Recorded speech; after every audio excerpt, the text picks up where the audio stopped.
Este cartell ha estat escollit com a guanyador del concurs que organitza la Regidoria de la Dona.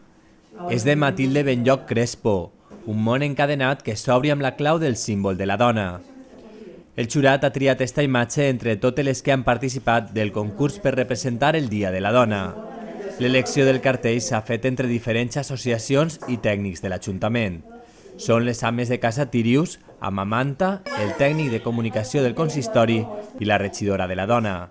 Entre els aspectes que s'han valorat...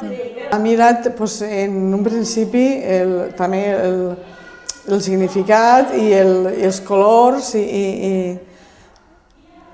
perquè quedi un cartell bé. El cartell servirà a l'Ajuntament per anunciar tots els actes que s'organitzen amb motiu del Dia de la Dona. El cartell guanyador és el que va estar imprès en tots els boletins que informen tota la programació del Dia de la Dona i ara se publicarà també en els mitjans per a que la gent sàpiga quin ha sigut el cartell i la persona premiada.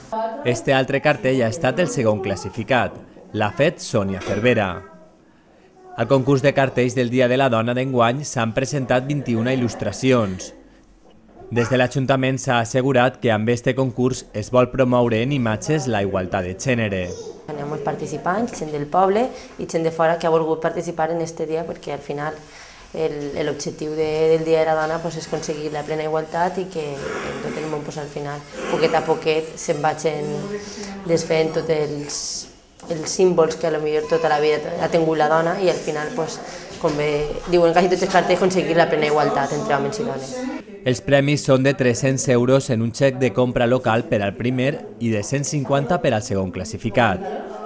L'entrega dels premis es farà el 12 de març dins el teatre que les ames de casa organitzen dins el programa d'actes del Dia de la Dona.